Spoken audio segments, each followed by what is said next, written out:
আসসালামু আলাইকুম ভিউয়ার্স, সবাই কেমন আছেন? আশা করি সবাই ভালো আছেন।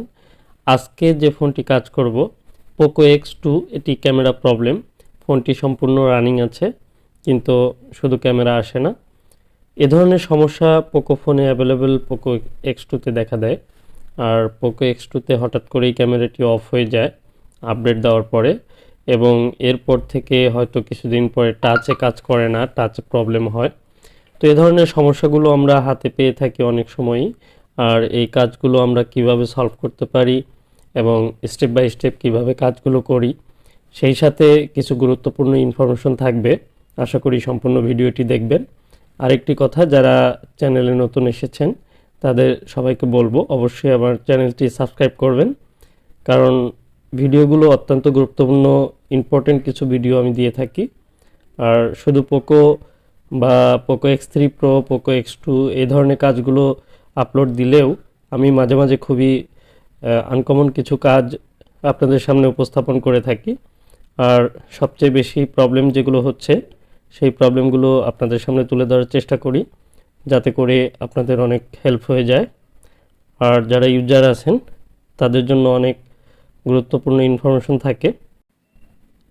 যেমন আমার সাবস্ক্রাইবার যারা আছেন অনেকেই প্রশ্ন করে থাকেন যে এই পোকো ফোনগুলোতে কেন এই ধরনের সমস্যা হচ্ছে, বা এটি কি ওভারহিটিংয়ের কারণে হচ্ছে কি না, বা এই ধরনের প্রসেসর যেমন পোকো X3 প্রোতে যে ডাবল সিপিইউগুলো, সিপিইউ প্লাস হচ্ছে র্যাম একসঙ্গে ডাবল চিপ যেটি একত্রে করে লাগানো থাকে, তো এই প্রবলেমগুলো কেন ডাবল হওয়ার কারণে হচ্ছে কি না, তো এই ধরনের বিভিন্ন ধরনের প্রশ্ন থাকে। তো আমি এই প্রশ্নগুলোর অ্যান্সার দেওয়ার চেষ্টা করে থাকি কমেন্টের মাধ্যমে। এরপরেও ভিডিওতে অনেক বিষয়ে আলোচনা করে থাকি। যেমন পোকো যে ফোনগুলোতে আমি যে প্রবলেমগুলো পেয়েছি, পোকো M3 থেকে শুরু করে Poco X2, Poco X3 pro, এই ফোনগুলোতে যথেষ্ট পরিমাণ প্রবলেম হচ্ছে বিভিন্ন ধরনের। যেমন পোকো X2-র কমন একটি প্রবলেম, এটি আপডেট দেওয়ার পরে প্রথমে ক্যামেরা প্রবলেম হয়, এরপর হয়তো টাচ কাজ করে না, অনেকের ফোন রিবোট হয়, অনেকের ফোন অফ হয়ে যায়। আবার পোকো X3 প্রোতে সরাসরি ডেড হয়ে যায়, একদম ইউজ করা অবস্থায় বা হঠাৎ করেই বন্ধ হয়ে যায়। তো এই প্রবলেমগুলো হচ্ছে মূলত সিপিইউ থেকে। এগুলোর সলিউশনগুলো আমরা করে থাকি সিপিইউ রিবলিংয়ের মাধ্যমে। মূলত এই চিপগুলো অন্য যে ফোনগুলোতে ইউজ করা হয়েছে, যেমন এই পোকো X2-তে যে আইসিটি ব্যবহার করা হয়েছে, এই ধরনের প্রসেসর অন্য অন্য ফোনে যেগুলোতে ব্যবহার করা হয়েছে সেই ফোনগুলোতে কিন্তু প্রবলেম আসছে না। এর মানে এই আইসিতে কোনো প্রবলেম নেই। প্রবলেমটি হচ্ছে প্রস্তুতকারী যখন প্রস্তুত করেছে ফোনগুলো, তখন যে রিবলিংয়ের যে পেস্টটি ব্যবহার করেছে অথবা যে ব্ল্যাক পেস্ট আঠাটি ব্যবহার করেছে, এখানে কেমিক্যালগত কোনো সমস্যা থাকার কারণে পোকো ফোনের যতগুলো ফোন আছে সেগুলোতে এক সময় গিয়ে প্রবলেম হচ্ছে। বিশেষ করে অনেক ক্ষেত্রে অনেকেই জানিয়ে থাকে যে যে ফোনগুলো আনঅফিসিয়াল সেই ফোনগুলোতে একটু বেশি প্রবলেম হচ্ছে ইন্ডিয়ান ভেরিয়েন্টের। দেখুন, আমি এই সিপিইউটি এখন রিমুভ করে নেব। তো সিপিইউ রিমুভ হওয়ার পরে দেখুন এই যে নিচের যে বলগুলো, এই বলগুলো হঠাৎ করে আস্তে আস্তে ড্যামেজ হয়ে যায়, বা বলগুলোর যে কানেকশন সেগুলো বিচ্ছিন্ন হয়ে যায়, যে কারণেই এই ফোনগুলো ডেড হয়ে যায় বা বিভিন্ন সমস্যাগুলো করে। তো এখানে যে বলের যে পেস্টটি ব্যবহার করা হয়, পিপিডি বলে থাকি বা রিবলিং পেস্ট, এই পেস্টটিতে কোনো ঝামেলা থাকার কারণে এই প্রবলেমটি হতে পারে। এটি যদি উন্নত মানের পেস্ট না হয়ে থাকে বা টেম্পারেচার যদি আপ ডাউন হয়ে থাকে, সেক্ষেত্রে এই প্রবলেম হতে পারে। এছাড়া যেহেতু রিবল করার পরে ফোনগুলোতে একদমই কোনো সমস্যা হচ্ছে না, ভালোভাবে সবগুলো চলছে, তো সেখান থেকে আমরা ধারণা করতে পারি যে এই পেস্টের মধ্যে কোনো না কোনো ঝামেলা রয়েছে, যে কারণে এই ফোনগুলো বিভিন্ন সমস্যা দিচ্ছে। আর যেহেতু চিপসেটের প্রবলেম, চিপসেটের যে পেস্টটি এই পেজটি আমরা 183 ডিগ্রি রিবলিং পেজ যেটি আছে সেটি ব্যবহার করে থাকি। এতে করে পরবর্তীতে আর প্রবলেমটি হয় না এবং ফোনগুলো ভালোভাবে পারফর্ম করে। তো এই ফোনগুলো অনেকেই সিপিইউ রিবলিংয়ের কাজ ট্রাই করে থাকে। অ্যাকচুয়ালি সিপিইউ হচ্ছে ফোনের একটি মেন অবজেক্ট, কিন্তু এই সিপিইউ যদি আপনার প্রপারলি বা নির্দিষ্ট নিয়ম মেনে রিবলিং না করা হয় তাহলে কিন্তু এই সিপিইউটি ড্যামেজ হয়ে যেতে পারে এবং কি ফোনটি চিরতরে ডেড কন্ডিশনে চলে যেতে পারে। যেমন এই ফোনটি আমি ডেড রিস্ক না নিয়ে কাজ করছি, কারণ আমার যথেষ্ট কনফিডেন্স রয়েছে, কারণ এটি হচ্ছে একটি সিঙ্গেল সিপিইউ। এ ধরনের আইসি রিবলিং করে লাগাতে আমার নিজের কনফিডেন্স আছে বলেই এগুলো আমি ডেড রিস্ক নেই না। যদিও অনেকে এই ডেড রিস্ক নিয়েই এটি কাজ করে বা কাজটি ডেড রিস্ক নিয়েই করা উচিত, কারণ সিপিইউটি যদি কোনো না কোনো সমস্যা দেখা দেয় সেক্ষেত্রে কিন্তু এই ফোনটি আর রান হবে না।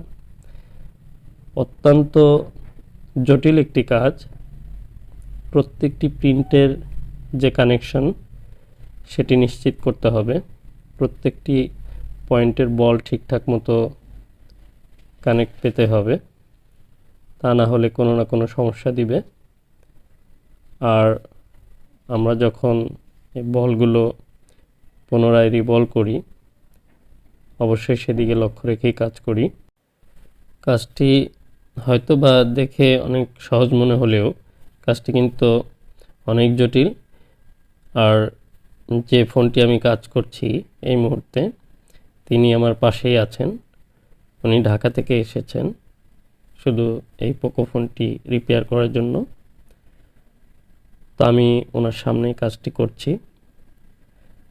আসলে এই সিপিইউর কাজগুলো অ্যাডভান্স লেভেলের কাজ হওয়ায় অনেকেই এই কাজগুলো কোথা থেকে করাবেন সে বিষয়ে সিদ্ধান্ত নিতে পারেন না। অনেকে আছেন ঢাকাতে ভালো ভালো শপে দেখানোর চেষ্টা করেন বা অনেকে সেখান থেকে রিপেয়ার করান।